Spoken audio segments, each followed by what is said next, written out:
Hey guys, welcome back. Today we are in the garden because I'm going to be showing you how to do some cool camera tricks, and this is where we're going to start out. The first thing that I'm going to do is set up my tripod, which looks like this, which just means the camera can stay on it and it'll be steady and I don't have to worry about it, but you can put your camera wherever you want to.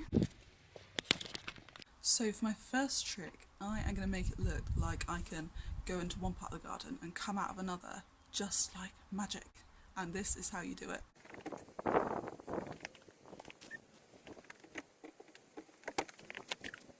And until we start editing, we're done.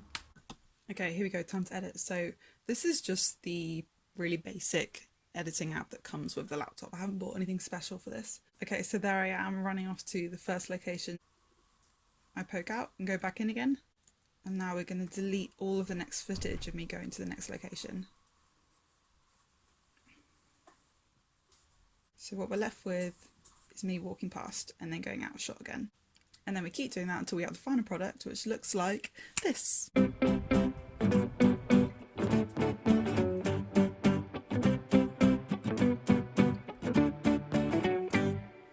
For my next trick, I am going to teach you how to teleport. And it's so easy. All you need to do is be able to go to different locations, make sure that your head is in sort of the same place in the camera frame every time, and be able to click. And that's it. So where should we go first? Should we go to the shed? Now for the changing location one, every time I click my fingers, I need to cut the video.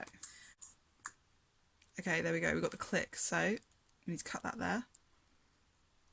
And we need to match up that click with the next shot. So here's me getting up to go to the shed. There we go, we heard the click. So if we delete this middle section of me just running through, then it should look a little like this. How cool is that? And now you can watch the final result. So, where should we go to first? Let's go to the shed. Aha, look at that. Now let's go inside. There we go, we made it. But you know what? If we can teleport, why don't we take advantage of this? Why don't we go somewhere that is all really familiar to us and I'm sure we all really miss? Where could that be? Oh my gosh, look where we are! Ah!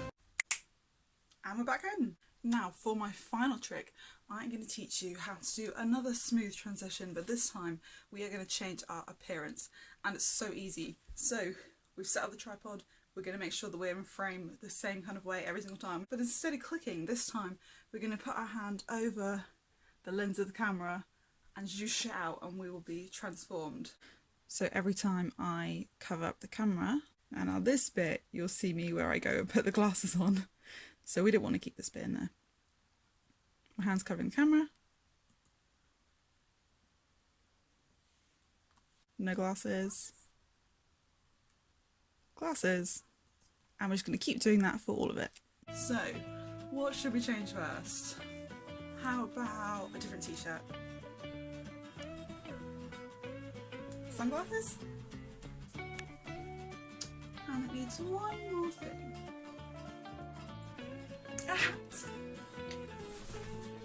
In this video, I showed some truths about camera tricks, because not everything that you see is real. Some things are not always as they appear, and this happens a lot in the Bible. In the Bible, in the book of John, chapter 13, it talks about Jesus washing the disciples' feet. And that was such a weird thing to do. Not the washing feet bit, that was actually quite normal, because Jesus and the disciples were gathering together to have a meal. And at that time in that place, the weather was hot. I mean, it's hot now outside, but it was hot. And all day, everyone is walking around wearing sandals in the dusty ground, and their feet get so sweaty and dirty and gross. So often the thing to do before a meal was to wash your feet as a sign of respect and cleanliness, in the same way that we might wash our hands before eating. But as you can expect, this wasn't the nicest job, and so the most important people would have their feet washed, but they would never wash other people's feet. So in this story, it's really strange to everyone that Jesus insists on washing their feet, because the disciples are saying, Jesus, you are our king, what are you doing? Like, we're here to serve you. We should be washing your feet. You can't wash our feet. In verse 8, Peter even says, no, you will never wash my feet. But Jesus explains, Unless I wash your feet, you have no part with me. What a weird thing to say. And that's because not everything happens as it appears. It looks like Jesus has just got things wrong. He's got it a bit muddled. He doesn't realise that he's too important to wash people's feet. But this story is a symbol. In verse 7 it says, Jesus replied, "You do not realise now what I'm doing, but later you will understand." And that's because this happens just before Jesus dies on the cross and comes back to life. And so this story is a symbol of Jesus' mission on earth. Because Jesus is the King, Jesus is God, but he came down to earth as a baby, as a servant, and lived the most ordinary life. He humbled himself. He has so much value, but he made himself nothing. He made himself look like he was a criminal because he let them kill him on the cross. And he did that so that he could serve us. Even though like this story, we don't deserve it. We don't deserve to have Jesus wash our feet. Our feet are disgusting.